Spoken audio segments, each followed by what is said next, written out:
So, my name is Aditya Bhatia, and I'll be sharing the presentation and presenting the presentation that I have done for the LTO term paper. And I have chosen the Vietnamese language, and I'll make a linguistic analysis on that. So, so in this presentation, I'm going to cover the history of Vietnamese language, the phonology of Vietnamese, the morphology, syntax, semantics, and the cultural insight that I got from the interview that I took of a native Vietnamese speaker.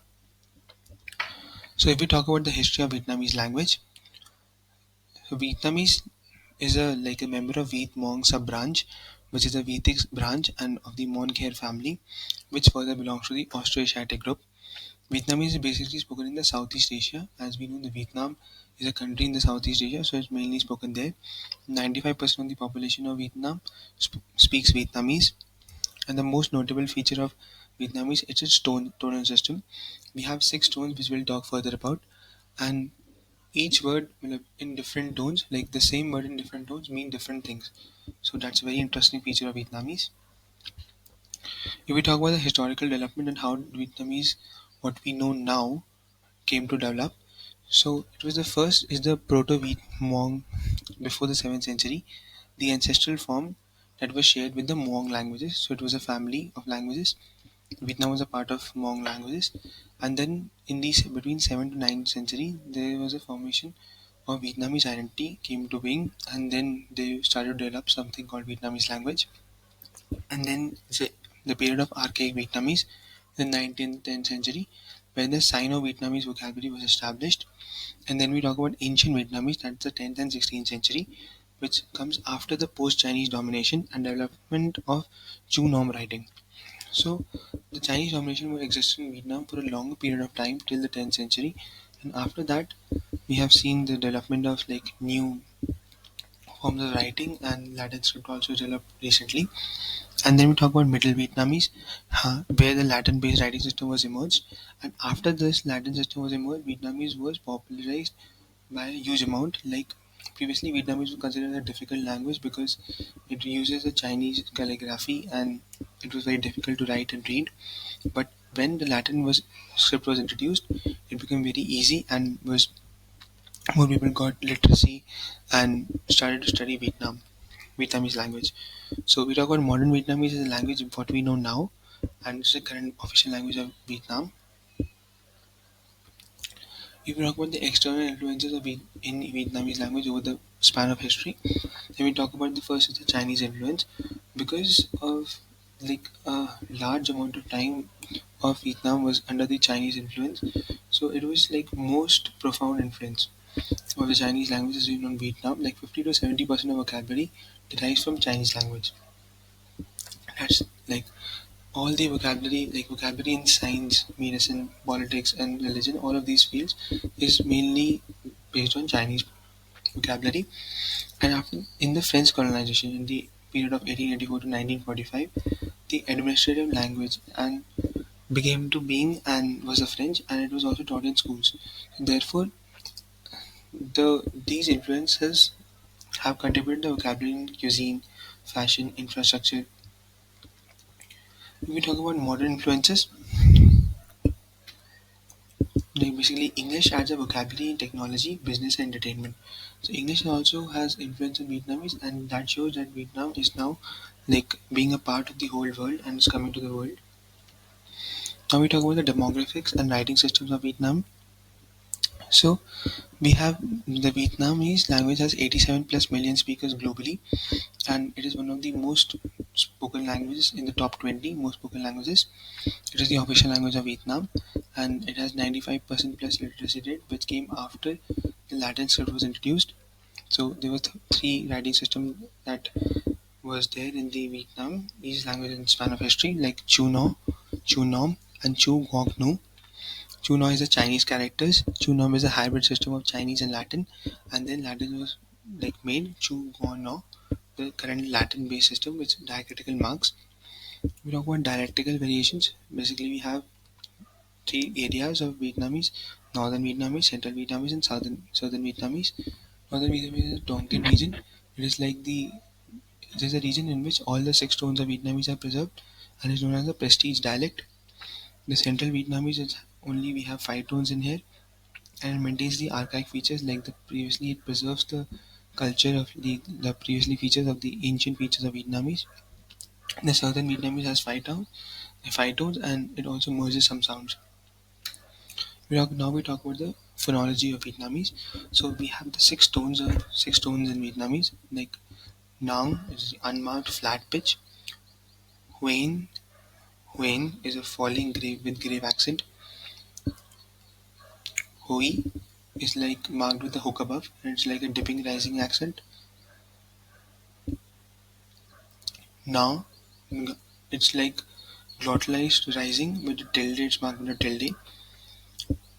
Sac it's with the acute no, it's marked with the acute accent, and it's the form of an ascending. Nang it's like a falling glottalized, it's marked with a dot below. Huh. We can see the word ma. If we use ma in different tones, it means totally different things. Ma unmarked is ghost. Ma grave is butt. Ma hook is tomb. Ma tilde is horse or cold. Ma acute is cheek mother, and ma dot is basically the what we saw as the nang tones as rice seedling.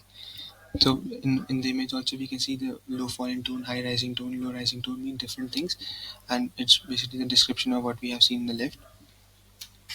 If we talk about the consonant, vowels, and syllabic structure of Vietnamese language, we have 17 consonants which have different unique features. And also we have formed the lazy forms and hard forms are also found in Vietnamese language. Hard forms are those basically in which the consonants are totally divided and are used in a formal context. But in the lazy forms, the we have a relaxed pronunciation in like everyday speech, and we also kind of merge the consonants. Now we talk about the vowels. We have 11 vowel sounds. That's a huge amount. We have 11 vowel sounds in Vietnamese, and it has a very rich variety of diphthongs like I, O, I, Eo, Eu, Wa, Ui, Wa, Ui. So when we talk about syllable structure of Vietnamese, it's like consonant, glide, vowel, consonant. So basically the consonant at the start and the end are optional. The medial glide is also optional, and the vowel is very required. Now we come to the morphology of Vietnamese language. So basic structure is basically many of the Vietnamese have a wrong assumption that like is known Vietnamese sometimes is known as a monosyllabic language, but it's not because it allows for polysyllabic words, but it is formed by the polysyllabic words are formed by the monosyllabic morphemes. So here in this language, there is no morphological marking for case, gender, and number tense. Here we use classifier words for and we use classifier words for distinctions. Now, if we want to form new words in Vietnamese, how do we do so? There are basically three methods: reduplication, compounding, and affixation. The most common method is compounding, and very less frequent is affixation. In reduplication is also like frequently happens, in which we repeat all part or some part of the word to alter the intensity. Normally, if we want to increase the intensity of something, then we instead of pronouncing as Dao, we use as Dao Dao. So Dao previously meant hurt, but Dao Dao now means hurt horribly. And with decreasing intensity, Z and ZZ. Z previously meant pretty, but ZZ now means cute. Compounding also happens, like it's a very common method that's happened in Vietnamese. Like Z, which means vehicle, Lua, fire, and when you combine this to form Z Lua, it means train. Affixation is less common and basically seen by the Sino Vietnamese culture, the Sino Vietnamese, which was borrowed from that, so it's not an inherent part of Vietnamese language. In prefixation, there are only two types: prefixation and suffixation. We don't have infixation here. So bat ha means unhappy, and oh ha, ho and si means hoxie, student. Hawk means person, and sin means study.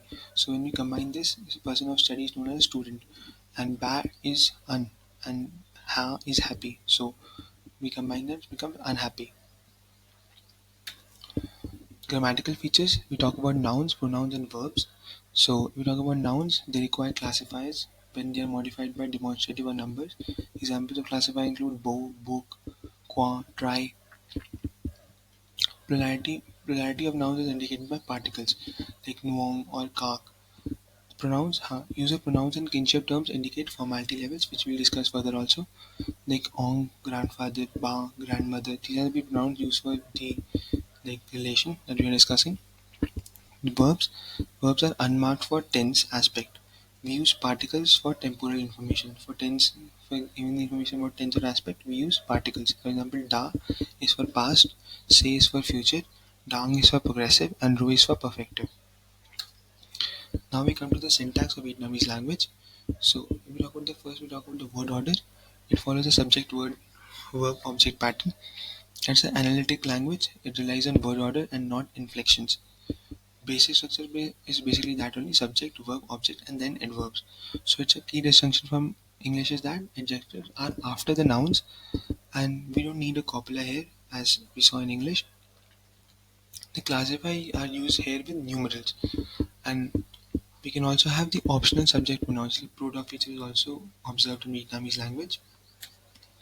So now we are going to talk about the syntactic constructions in which we have three type of constructions is like relativization, causative, and passive constructions.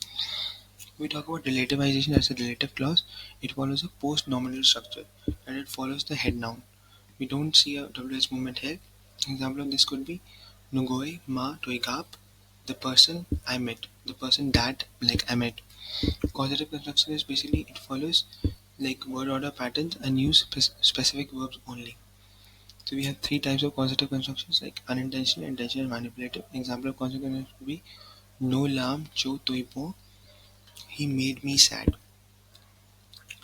The passive construction is like we use markers rather than morphological changes. So we have different markers that indicate that's a passive. The sentence is a passive thing.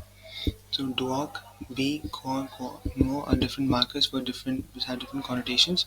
So if the structure is subject, so normal given general structure is subject, then we have a passive marker, then verb or a by agent. So example could be hua, duo, ko, gyao, khe. Hua is complemented by the teacher. So it's a passive sentence and it's marked by duok, which is a marker for passive sentences. Now we come to the semantics part of Vietnamese language, and here we'll discuss about the kinship terms, the cultural context with pronouns, and the color terms. So kinship terms we talk about they extend beyond the family relationship to universal address. They function as honorifics to show respect and reflect the web of social relationship in Vietnamese culture. So it's basically tied to the previous Vietnamese culture and extend to universal address with formal and informal speeches. The cultural context and pronouns is a complex system conveying different levels of honorific content. The informal pronouns indicates the closeness and formal pronouns, the honorific pronouns create respectful distance. This this system is basically connected with the Vietnamese culture importance of hierarchy.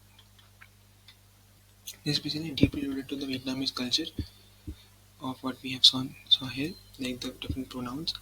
Now we talk about the color terms and cultural association. These are very interesting, like connotations of different colors in context of Vietnamese. So red here represents luck, happiness, and prosperity. Yellow is a symbol of wealth, royalty, prosperity. White represents purity, mourning. Black is a symbol of evil, bad luck, elegance. In modern context, also a symbol of elegance. Green is a symbol of hope, freshness, harmony with nature. Blue represents calmness, intellect, and peace. Brown represents sincerity and humility. Pink is a representation of femininity, sweetness, and innocence. Purple represents nostalgia, romance, sadness, loyalty. So now we'll talk about the what insights I got from the interview that I took a Vietnamese native Vietnamese speaker. So he talked me about the word thuong, which is like a deeper than love. It's layered with emotions. So it's a word used in Vietnamese context which is even deeper than love and it's layered with emotions. What he told me.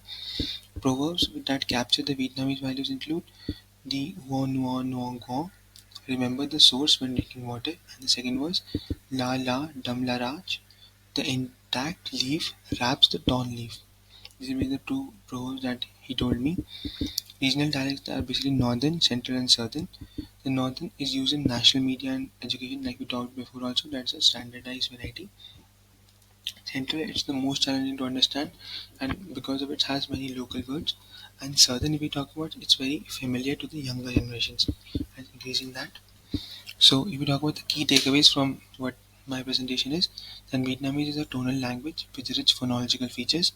It is heavily influenced by Chinese, and then also it has maintained its unique identity. The word formation is through reduplication and compounding mainly. Affixation is not that common in Vietnamese. Here the syntax relies on word order and markers, not inflection. Semantics of Vietnamese is deeply intertwined with the social hierarchy and cultural values that have existed in Vietnamese society for a long period of time. The system of pronouns and kinship terms reflects the complex social relationships that, that has existed in Vietnamese. So this basically concludes my presentation on Vietnamese language that I have done in linguistic survey or linguistic analysis. So thank you, and I am Aditya Bhatia.